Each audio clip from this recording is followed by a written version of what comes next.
Hare Krishna! Meu nome é Bhagavan Das e é um prazer inenarrável poder gravar mais esse vídeo com você. Hoje nós vamos falar sobre um assunto polêmico, que são as perguntas mais frequentes sobre mulheres. Geralmente essas perguntas são polêmicas.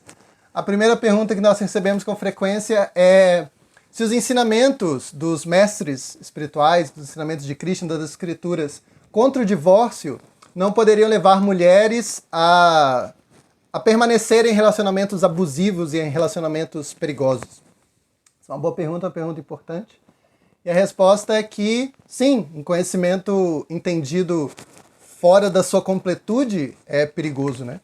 Então as escrituras védicas desincentivam o divórcio, elas entendem que pais que ficam unidos protegem-se uns aos outros, protegem melhor seus filhos, criam uma estrutura na sociedade melhor. É investido menos tempo, menos dinheiro, menos energia em buscar parceiros sexuais. Isso faz sobrar tempo, energia e dinheiro para se dedicar à vida espiritual. Então, o não divórcio, a fidelidade, o companheirismo por uma vida é algo muito incentivado. A pergunta é se isso não poderia ter um efeito colateral de uma mulher estar em um relacionamento do qual ela deveria sair por ser abusivo, podendo envolver coisas até criminosas como estupro ou violência física, ou várias outras coisas, se isso não seria um efeito colateral. Sim, se o conhecimento sobre o divórcio é incompleto, isso é um problema. Mas então nós temos que ter o conhecimento completo. Ao mesmo tempo que as escrituras falam dos benefícios de um casamento, as escrituras também dizem que você deve saber a cláusula de rescisão, né? O motivo pelo qual você deve sair. Estou com uma cola aqui. O Bhagavatam diz assim: Patim tvapatitam bhajet. Uma mulher deve servir ou reciprocar. A palavra bhajet significa reciprocar. Tem um verso na Gita que ele já fala assim: a maneira que as pessoas se aproximam de mim, eu reciproco. Essa palavra reciprocar, no sânscrito, se você olhar, é bhajet. Então, uma mulher deve reciprocar seu esposo, pati, que é esposo, se ele for, tem uma condição ali, apatitam. Se ele não for caído. A palavra patita significa caído. E a em sânscrito significa não caído. Então, Prabhupada diz que uma mulher não deve se sujeitar a um homem que tem práticas sexuais irregulares, como forçá-la a ter relações sexuais, ou se ele está envolvido com adultério. Ela não deve tolerar um homem que é violento por consumo de bebida alcoólica. Essas violações desses princípios importantes, como o sexo regulado, o autocontrole pela abstinência de drogas, tudo isso é um direito da mulher ter. E aí Prabhupada diz no significado desse verso que se uma mulher teve a infelicidade de casar com um homem assim, que ela deve deixá-lo. E Prabhupada fala o mesmo para o homem, né? Que o homem ele tem o direito de abandonar uma mulher adúltera ou algo. Há violações no contrato que são previstos nos ensinamentos de Krishna e nos ensinamentos dos mestres espirituais. Então a apresentação das escrituras, na verdade, é bem equilibrada. Ela não cai num relativismo moral sexual de que a pessoa que tem autocontrole sexual, que tem um relacionamento onde há perdão, onde o marido e a mulher se cuidam mutuamente, que cuidam dos filhos e que tem uma restrição sexual voluntária de ter sexo só dentro do casamento. Isso é a opção de alguém, e alguém escolhe ser promíscuo, alguém escolhe ser adúltero, e está todo mundo no mesmo nível, a gente tem que julgar ninguém. As escrituras não caem nesse relativismo. Elas falam que o casamento zelado para não ter o divórcio é o ideal. E é melhor do que as outras formas de conduta sexual. Isso é categórico. Mas as escrituras também não caem no outro lado de alguém tolerar relacionamentos abusivos ou violentos. Uma passagem no Bhagavatam famosa é de Kayadu. Kayadu era esposa de Hiranyakashipu. E ela tinha um filho Pralada. E ela não rejeita o marido dela, apesar do marido dela tentar matar o próprio filho. E Pralada diz que a mãe dele tinha cometido um erro. E Prabhupada confirma. Pralada fala assim: eu não aceito meu pai mais como um pai. Ele saiu da categoria de pai ao se tornar um ditador, ao tentar me matar. Eu aceito como autoridade apenas o meu guru, Narada Muni. Mas você, mãe, você continua aceitando ele como uma autoridade, mesmo ele tendo saído das qualidades que o tornavam uma autoridade. E esse é o seu erro, você não permaneceu fiel só ao nosso mestre Narada Muni. Você aceitou seu esposo como autoridade, apesar dele não ser uma pessoa de bom caráter e íntegra. Esse foi o seu erro. Ele fala isso com a mãe dele. E Prabhupada disse que Kayadu deveria ter rejeitado o marido dela e ter aceitado como autoridade só Narada Muni, o guru dela. Então as escrituras têm instruções suficientes também para evitar uma interpretação errada da fomentação ou não divórcio. Outra pergunta frequente é: a mulher é maia? A energia ilusória de Deus é a mulher? Tem uma declaração de Kapila Deva que ele diz isso. Estou com minha cola aqui de novo. Se eu tivesse dinheiro eu comprava um teleprompter. Vou ter que ficar olhando para o lado. Mas a minha cola diz assim, Srimad Bhagavatam 3.31.40. A mulher criada pelo Senhor é a representação de Maya. E aquele que se associa com essa Maya, aceitando seus serviços, certamente está no caminho para a morte. Caramba, as escrituras são super machistas, super preconceituosas, as mulheres são maias, vamos jogar pedra nelas. Não, vamos devagar, vamos ver o que 2 versos na frente dizem. 2 versos à frente diz o seguinte: a mulher deve considerar o seu marido, a sua casa e os seus filhos como um arranjo da energia externa, que é Maya, do Senhor para a sua morte. Assim como a doce canção do caçador é morte para o veado. Então aqui ele falou o contrário, ele diz que o homem também é Maya para a mulher.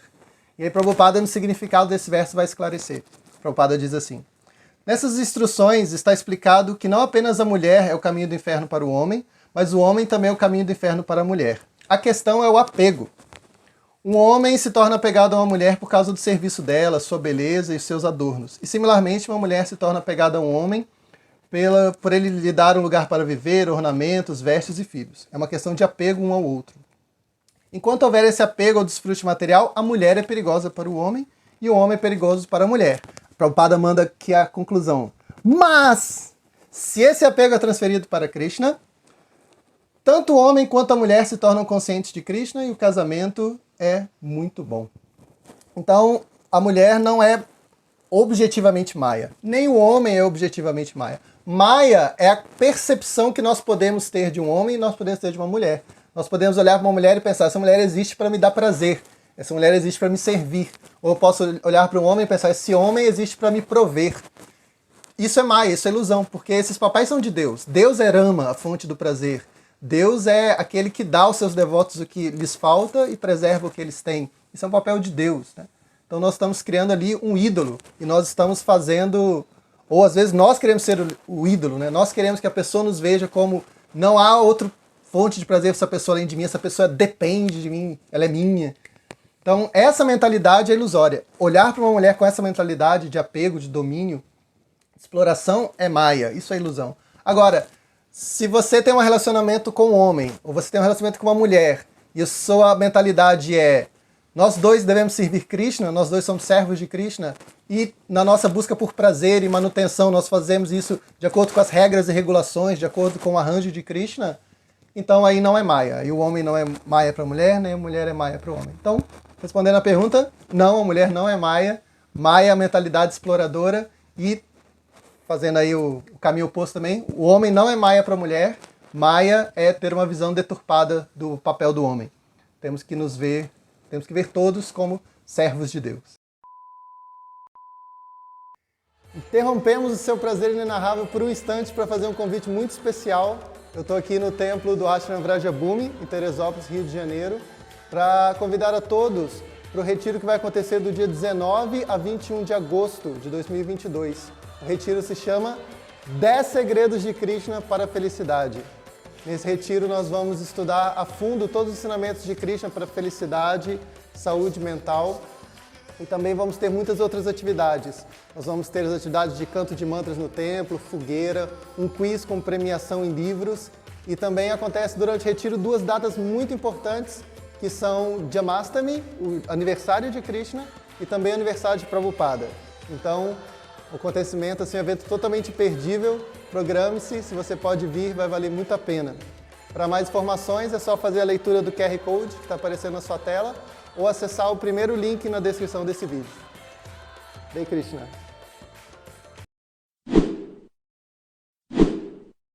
Outra pergunta frequente, tem um verso da Gita que Krishna diz assim: até as mulheres podem me servir a Deus e atingirem a perfeição.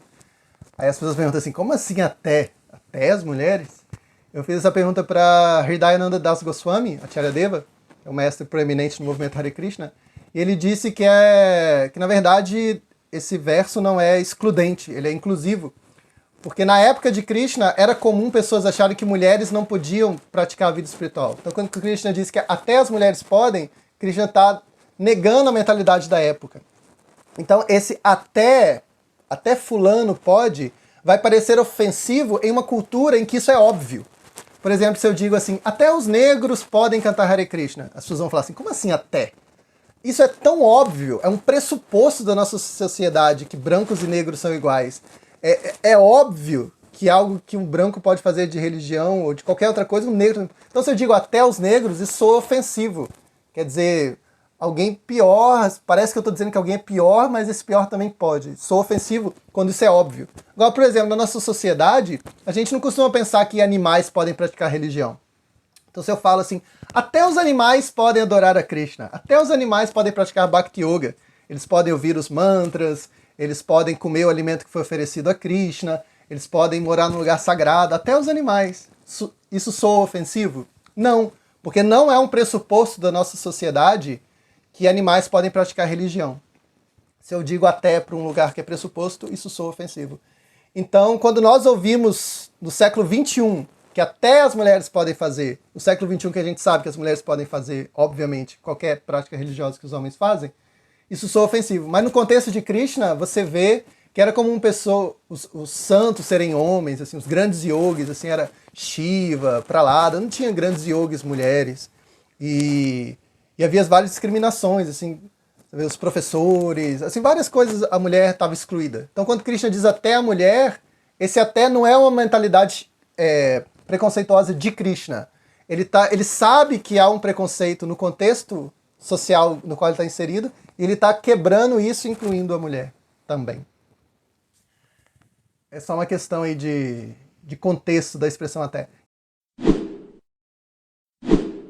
Outra pergunta frequente é por que vocês não adoram nenhuma figura feminina? Essa pergunta é específica aqui de onde eu moro. Eu moro aqui em Vrajabhumi. Quando você está de frente para o altar, você vê dois homens, Krishna e Balarama.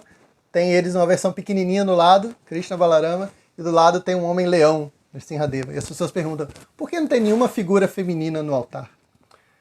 E uma vez essa pergunta foi respondida aqui em Vrajabhumi pelo pai do Nrsimhananda, Balabhadra. E ele falou assim, nós não temos uma mulher no altar porque a forma feminina de Deus é tão elevada, mas tão elevada, que a gente está com medo de colocá-la no altar, porque a gente tem que adorá-la com zelo assim extra. E é verdade. Nós temos a escultura do aspecto feminino de Deus aqui em Vrajabhumi, só que ela está guardada.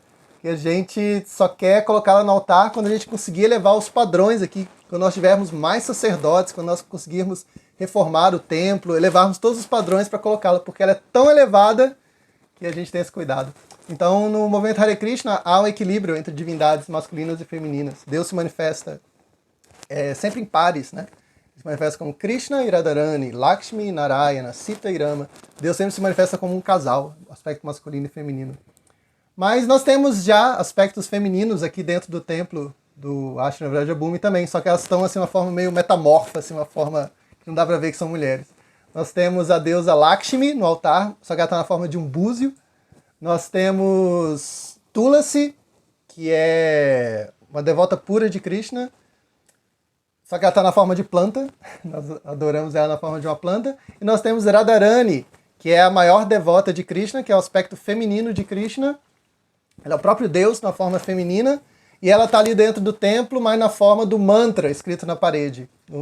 Na parede está escrito Hare Krishna, Krishna Krishna, Hare Hare, Hare Rama, Rama Rama, Hare Hare. Esse Hare, que aparece mais vezes do que Krishna, é o aspecto feminino de Deus. Na verdade, o mantra Hare Krishna, a gente se dirige ao aspecto feminino de Deus. Hare significa, estou falando com você, Radharani. A gente não está falando com Krishna.